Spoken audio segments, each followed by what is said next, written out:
So, kumusta mga kanasi? Welcome back sa ating YouTube channel, Pilipinas. So, ngayong araw, pasensya na kayo ganito yung suotan natin, men, kasi sobrang init ng mundo.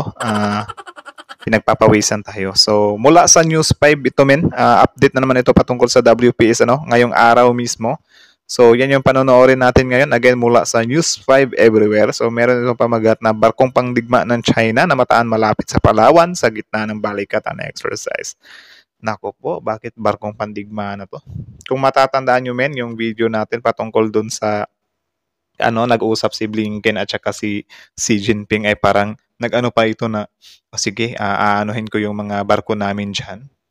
Kasi parang naano yun, men, sinabihan mismo ng US yun na imbis na, sinabi ng US doon na sana partners tayo, hindi tayo rivals. Siguro si Jinping medyo nangamba siya. Sabi niya, okay. Tapos ngayon, malaman-laman natin, nagpadala ng barkong pandigma, amin. Next, seryoso ba yan? Wala talaga sa ayos mag-isip itong China, min. So, yan yung panonoorin natin. Again, support nyo yan, News 5 everywhere. Tapos, syempre, kung trip nyo ng mga ganitong reaction video, may kasama kayo manood. Huwag nyo na rin kalimutan supportahan yung YouTube channel natin, Filipino IC. So, di na natin ito patatagalin pa, baka agawin pa ng China. Again, ang title ng video ito, Barkong Pandigma ng China na mataan malapit sa Palawan sa gitna ng balikatan exercise. Ika-day 4 pa lang to ha, pero sobrang alarma na sila, men. So again, like, comment, share, subscribe. Start. Barkong pandigma ng China ang namataan malapit sa Palawan habang isinasagawa ang balikatan exercise. Sa kabila nito, patuloy pa rin ang pagsasanay ng mga barko ng Pilipinas, Amerika at France sa West Philippine Sea. Nasa frontline ng balitang yan, si Rainiel Pawid. Grabe, men. Grabe, gigil. Tapos sinasabi nila imposible na matakot yung China. O, tignan nyo to ha. Tuloy. Bumungad agad ang Chinese ship na ito sa ika-4 na araw ng Philippines-US balikatan exercise. Ito na ang ikatlong Chinese vessel na namataan simula kahapon. 6 nautical miles ang layo nito mula sa BRP Ramon Alcaraz. Grabe. Ang Chinese vessel nasa loob ng ating 200 exclusive economic zone. Diba? Nasa loob ng EEZ. Tapos sasabihin nyo, wag nating anuhin yung China. Nasa loob nga siya ng 200 nautical mile . Ano ba? Hindi na lang natin ipoprotect. Hayaan na lang natin. Sige, dyan na lang siguro yan. Kaysa guluhin pa tayo. Parang ano ba, men, security ka sa mall. Tapos may lasing na pumasok sa mall. Di mo na lang papalagan or hahayaan mo na lang. Paano kung maka-perwisyo yan sa mga customer? Same lang din dito. Bakit kapag ka may napadpad dyan ng mga mangingisda, hindi ba mga ano yan? Doon naman yung specialty nila, di ba? Sobrang pikunin, sobrang ini-easy-easy lang nila yung mga mahihina pa sa kanila. Mangingisda, Coast Guard, warship yan . Ngayon, bakit hindi sila makapalag sa mga ano natin? Puro lang matyag-matyag dyan. Siyempre, nag-ano din yung China, men, na okay, matyag-matyag din tayo dito kasi baka ano yung gagawin nila. Tapos nandito sa 200 nautical mile. Like, seryoso?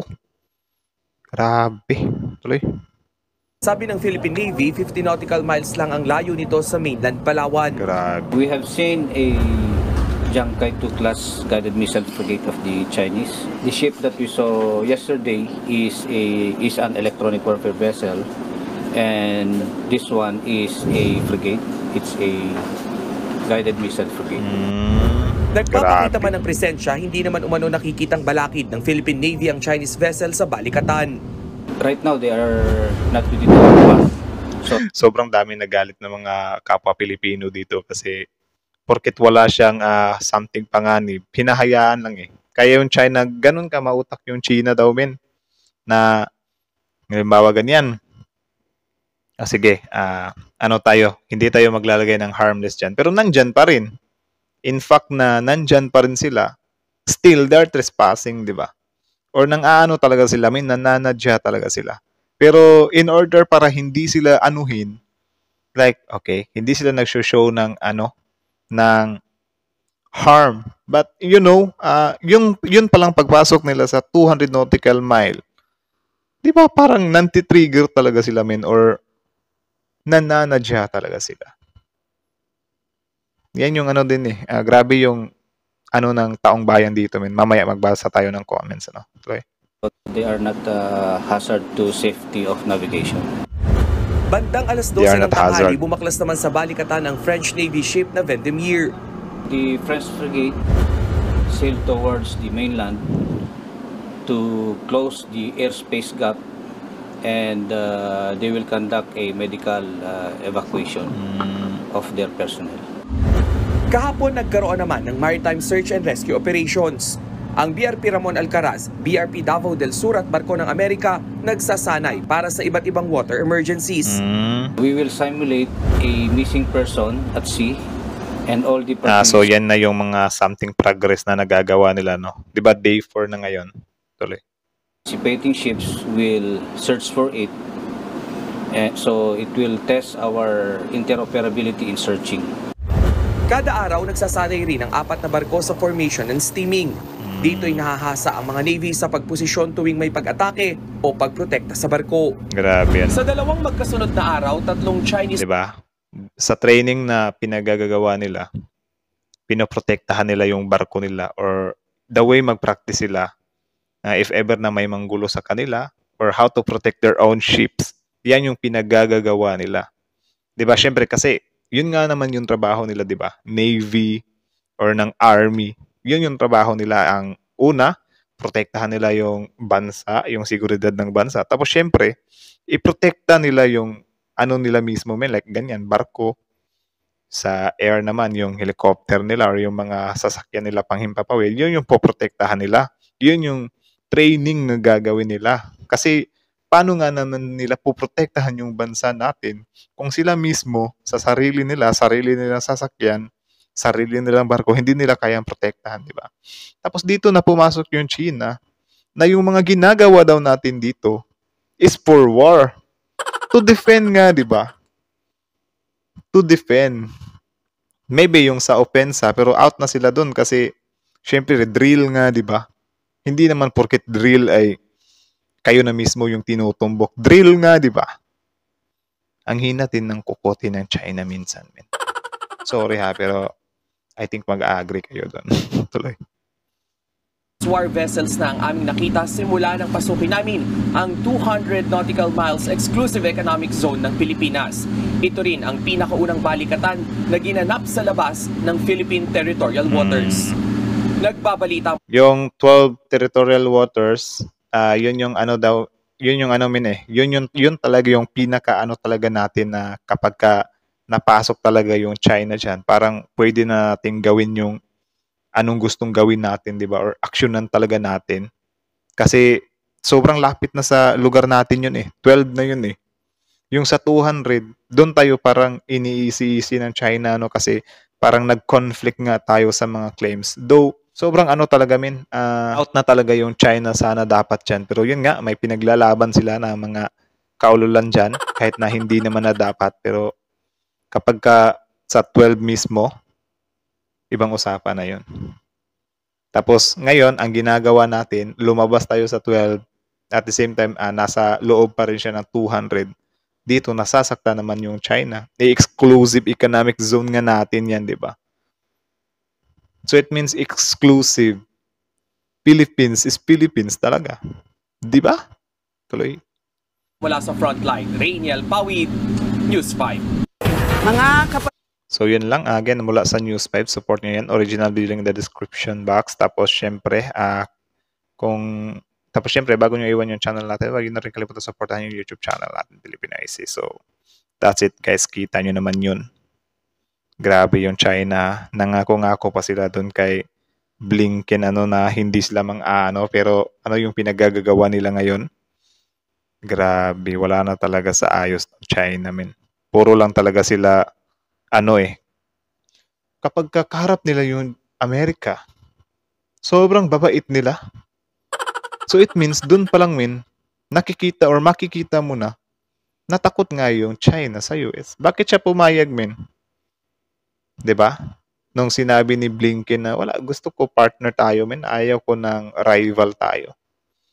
Siguro napagtanto ng China na, my goodness, tinakot tayo ng US. Ang gusto pa naman ng China, sila lang yung nananakot. Tapos ngayon, nagiging baliktad yung sitwasyon. Kaya ang ginawa ng China sa pag-uusap nila ni Mr. Blinken, Yumayango-yango lang. Tapos kinabukasan ganto, nagpapadala ng warships. Kung di ba naman kalahating sira. Hindi kalahati, baka whole sira. Nangaaway na eh. So yun, grabe. Wala na talaga sa ayos ng China. So kayo, ano masasabi nyo dito? Comment down below. Tapos again, pag-usapan natin yan sa comment section. Ipalabas nyo yung...